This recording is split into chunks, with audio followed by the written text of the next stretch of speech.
Good afternoon 9th class. आज हम कर रहे हैं हमारा नेक्स्ट चैप्टर क्वाड्रिलेटरल स्टार्ट। सो क्वाड्रिलेटरल से पहले हम ट्राइंगल कर चुके हैं। ट्राइंगल क्या था कि जिसके अगर हम कोई भी सपोज कर लो 3 पॉइंट ले रहे हैं, अगर मैं 3 पॉइंट कोलिनियर ले रही हूँ, अगर मैं 3 पॉइंट कोलिनियर ले रही हूँ तो क्या बनेगा, हमारे पास स्ट्रेट लाइन बनेगी। तो अगर मैं 3 पॉइंट कोलिनियर नहीं लेती तो हमारे पास क्या बनता था, ट्राइंगल बनता था। सेम हम क्वाड्रिलेटरल्स में अगर मैं सपोज कर लो 4 पॉइंट्स ले रही हूँ, चारों पॉइंट कोलिनियर ले रही हूँ तो हमारे पास क्या बनेगी, स्ट्रेट लाइन बनेगी। अगर मैं 4 पॉइंट्स कोलिनियर नहीं लेती, ऐसे ले लेती हूँ, तो इनसे जो फिगर बनेगी उसे हम कहते हैं क्वाड्रिलेटरल्स। मीन्स इसमें क्या है, एक क्लोज्ड फिगर है। Quadrilateral is a closed figure of 4 points. कितने पॉइंट्स हैं, 4 पॉइंट्स है।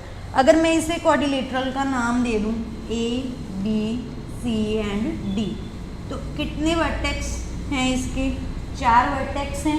1 2 3 4, 4 ही लाइंस दी हुई हैं एंड 4 ही एंगल्स दिए हुए हैं, A, B, C and D।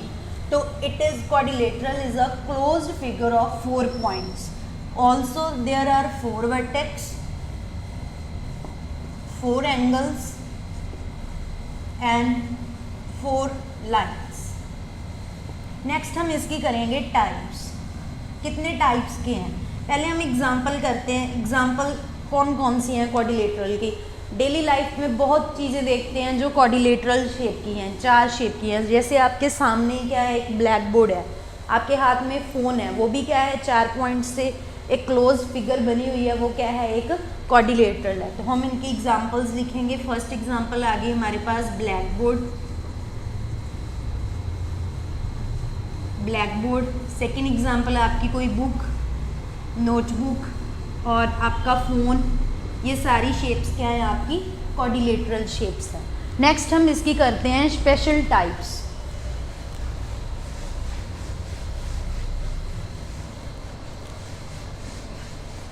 एक और चीज़ हमने ट्राइंगल चैप्टर में किया था कि sum of angles of triangle are 180 degree, कि ट्राइंगल के 3 एंगल का सम 3 एंगल का सम 180 डिग्री होता है।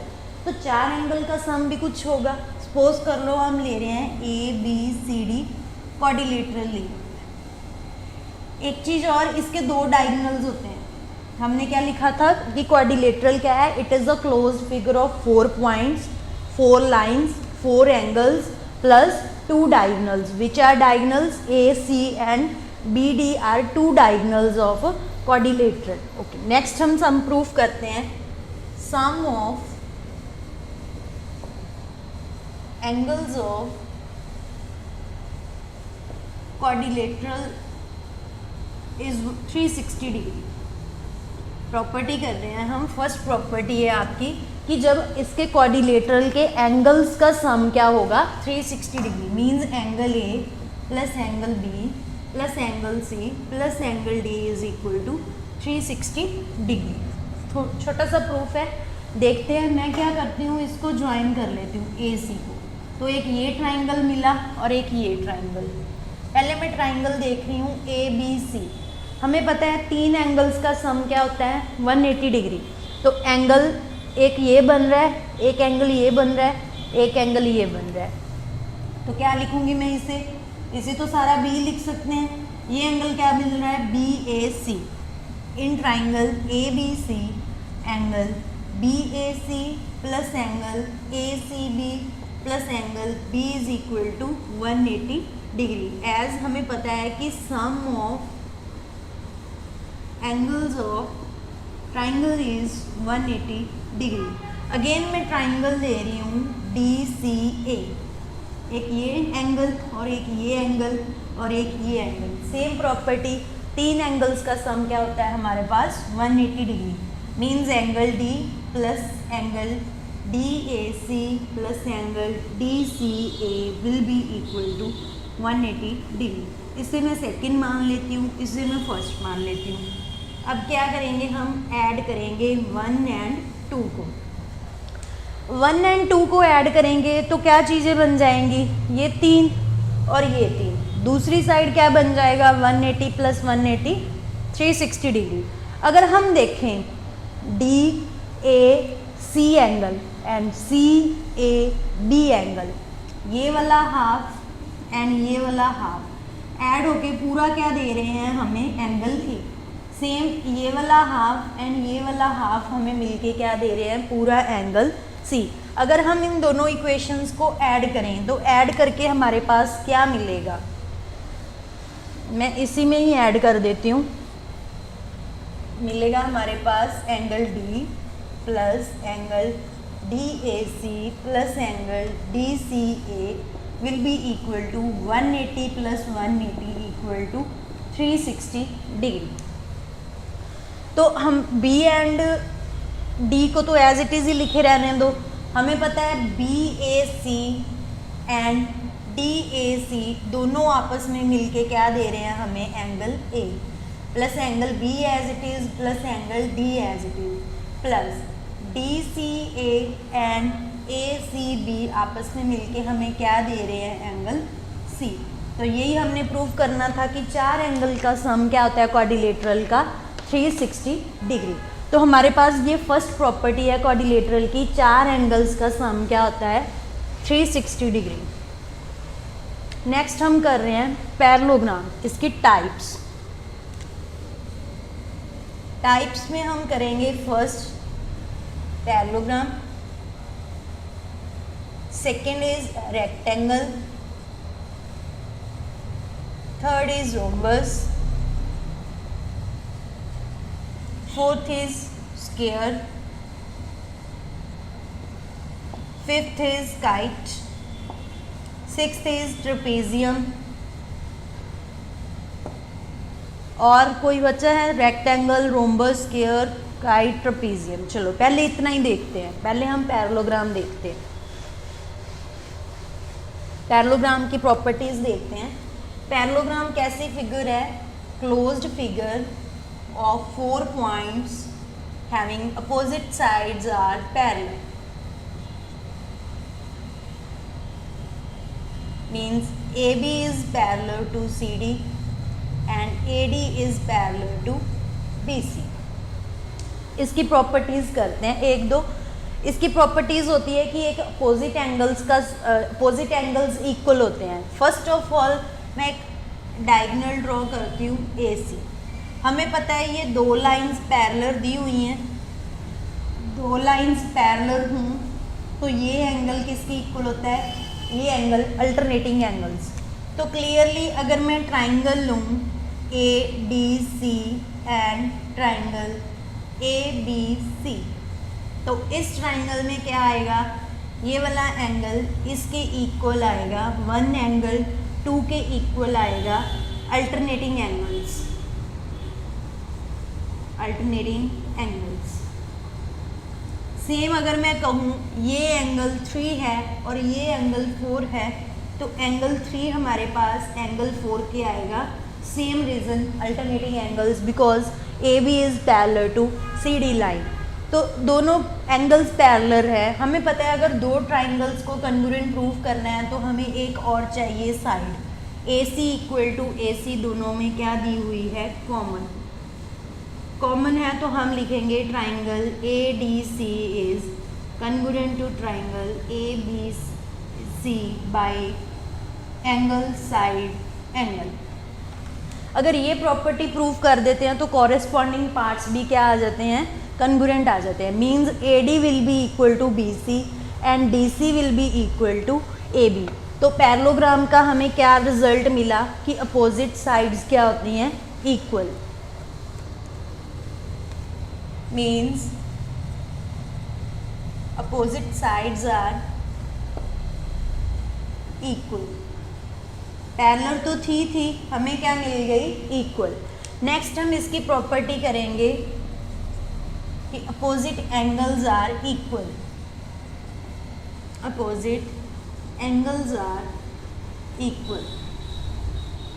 अपोजिट एंगल्स का मतलब अगर हमारे पास ये पैरेललोग्राम दी हुई है ABC and D, angle B will be equal to angle D and angle A equal to angle C, ये प्रॉपर्टी।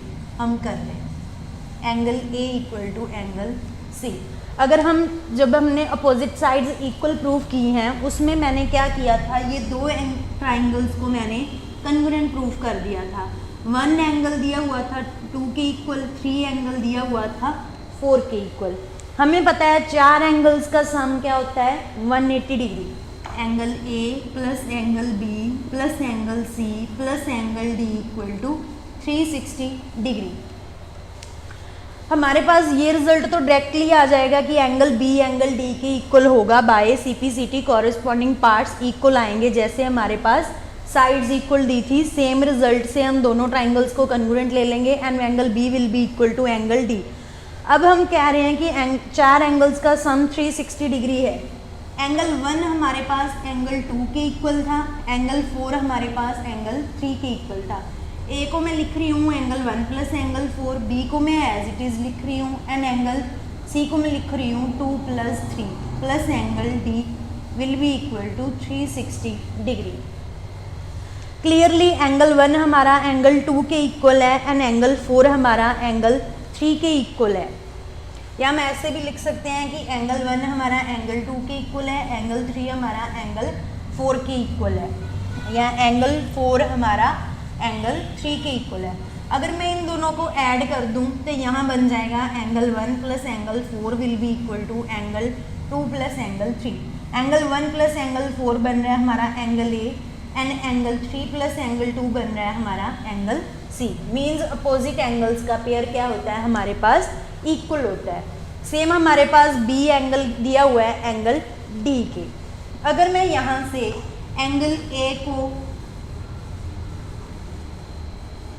ए लिखती हूँ, एंगल बी को मैं डी लिख सकती हूँ क्योंकि बी इक्वल दिया हुआ है एंगल डी के and angle C angle A के इक्वल है, तो एंगल 2 टाइम्स बन जाएंगे दोनों, 2 हम कॉमन ले लेंगे। तो यहाँ से हमें क्या प्रॉपर्टी मिली कि जो सेम साइड पे एडजस्ट एंगल्स दिए हुए हैं उनका सम क्या होगा 180 डिग्री। ये थी हमारी पैरेललोग्राम की प्रॉपर्टीज़। फर्स्ट प्रॉपर्टी क्या है कि इसकी अपोजिट साइड्स पैरेलल है, अपोजिट साइड्स इक्वल है, वो हमने प्रूव किया ट्राइंगल्स को कन्ग्रुएंट शो करके। एंड अपोजिट एंगल्स इक्वल हैं, same by C P C T, corresponding parts equal आएंगे तो एंगल भी इक्वल्स आएंगे। उसके बाद मैंने कहा जो सेम साइड के एंगल्स हैं पैरेललोग्राम के उनका सम क्या आएगा 180 degree. Same sides adjust angles का सम क्या आएगा 180 डिग्री। नेक्स्ट हम प्रॉपर्टीज करेंगे रोम्बस। नेक्स्ट पहले हम करते हैं रेक्टेंगल क्या होता है। रेक्टेंगल सेम पैरेललोग्राम की तरह अपोजिट साइड्स पैरेलल होती हैं, इक्वल होती हैं, प्लस ये सारे एंगल्स 90 डिग्री होते हैं। तो रेक्टेंगल को हम कह सकते हैं वो क्या है, एक पैरेललोग्राम भी है, बट पैरेललोग्राम रेक्टेंगल हो ये हमारे पास ज़रूरी नहीं है, क्योंकि पैरेललोग्राम में ज़रूरी नहीं है कि सारे एंगल्स 90 डिग्री होंगे। तो ये हमारे पास एक और प्रॉपर्टी बन गई कि every rectangle is parallelogram. Every rectangle is parallelogram but every parallelogram is not rectangle. Next हम करते हैं rhombus. Third is rhombus. Rhombus की ऑल साइड्स होती हैं इक्वल, मीन्स सारी साइड्स क्या है इक्वल। एंड जो रोम्बस है तो पैरेललोग्राम भी है, क्योंकि पैरेललोग्राम में अपोजिट साइड्स तो इक्वल है ही है, बट रेक्टेंगल नहीं है बिकॉज 90 डिग्री एंगल नहीं है। नेक्स्ट हम डेफिनेशन करते हैं स्क्वायर।